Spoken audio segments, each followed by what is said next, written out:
I write to you not in anger, but in solemn reflection, mindful of the weight of your office and the responsibility it carries before both the living and those who came before us.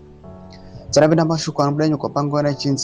open letter to the President of the Republic of Zimbabwe by retired Dio Shepherd.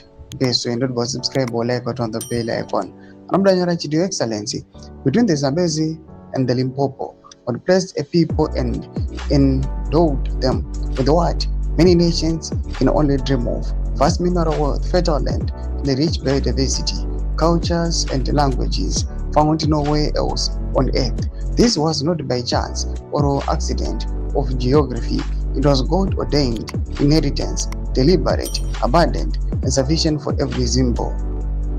Those who came before us, our ancestors, may not have possessed the tools or knowledge to fully exploit the resources beneath their feet. They may not have understood the full commercial value of what lay beneath their soil. Yet, they understood something fundamental: that the land belonged to its people and that it must be protected and passed on to future generations. Mr. President, our forebears fulfilled that duty. They preserved, they handed over. Today, the responsibility rests with us and most directly with you as President. Your Excellency, the presence of gold, diamonds, lithium, and other resources in Zimbabwe is not a measure of modern leadership. It is our starting point. It is the ledger balance we inherited. Leadership is measured not by what exists beneath the soil, but what is built above it, and by how efficiently natural wealth is transformed into shared prosperity, dignity, and opportunity for all Zimbos.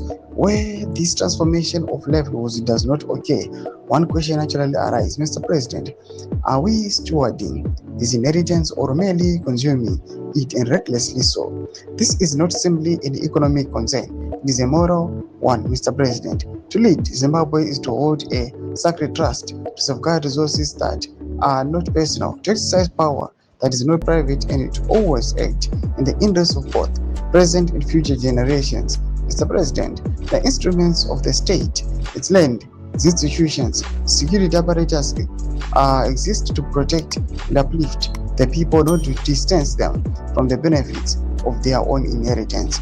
Do an open letter in your papangwa the president. Nibodza mafunguro enyu moti kudipa msuri pechitiko ichi. Na comment section yetu za fungo enyu.